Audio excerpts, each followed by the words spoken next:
Page number 2. This problem caused so many problems. Okay, look. Everybody thought that this problem involves some weird mosquito-shaped object that changed shape. Like, that's what people thought this problem was. I want to be really clear. This is a slingshot here. And the rock they're talking about is, I'm just going to draw it in a different color. Here, and then it goes up to here, you turkeys. And then the other thing is that the mass of this rock, it says 500 grams, but that's stupid. It's 0.5 kilograms because we never work in grams, and I forgot to convert the number, and I'm sorry, okay? Oh my gosh, okay. So, we need to determine the greatest height that the rock reaches. So we have all elastic energy, and that gets converted into gravitational energy like this. So we want to determine the greatest height the rock reaches. And let's be clear, we have all elastic energy, and that's going to become all gravitational energy. That's it. Don't over-dramatize this. They say delta x. They should just call that x. I don't like it that they wrote it that way. 1/2 k x squared. That's our elastic energy. And what does that become? That becomes just beautiful little MGH energy. It's just wonderful. So 1/2. K is 100. Sweet. X 0.3, and we'll square that. And that's going to equal 0.5 times 10 times our unknown height, h. So here we go. We're going to end up getting 4.5 when we multiply all this out is going to equal 5h. And when we isolate h is going to end up being this really depressing number.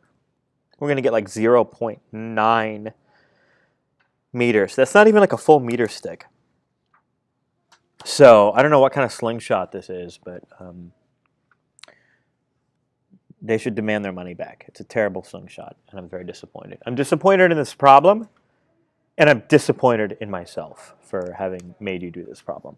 All right, so problem number 4. Determine the final velocity of the roller coaster assuming a 10% loss to friction. Okay, I'm going to be honest. As a physics teacher, I love this problem because it's really an interesting look at how we calculate dissipated energy without a formula. So check it out. I should have drawn the full cart here. It somehow got wiped out. Sad. Sad, really. Now we have all this gravitational energy, and what happens to it? Well, some of it gets lost to friction, so we get some kinetic, but then we get a little bit of dissipated energy too. So let's go ahead and set up that equation. We have Eg, and that gets converted into Ek. Oh my gosh. And what else? E dissipated. Woohoo. Now, when we say 10% loss to friction, we mean 10% of the total energy. Of the total. Let's calculate. So, Eg equals m times g times h.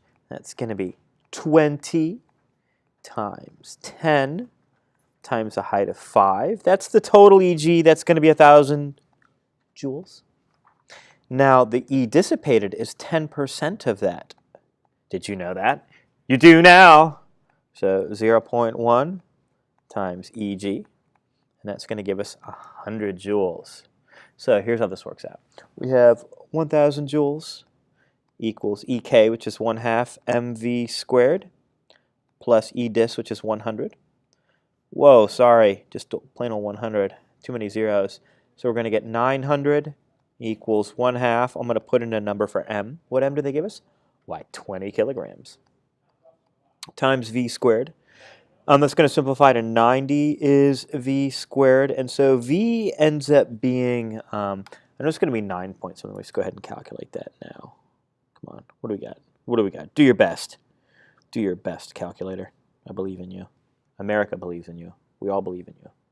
So the square root of 90 is 9.5 meters per second. Wow. Wow. There we go. So that is the second page of your practice exam. Yeah.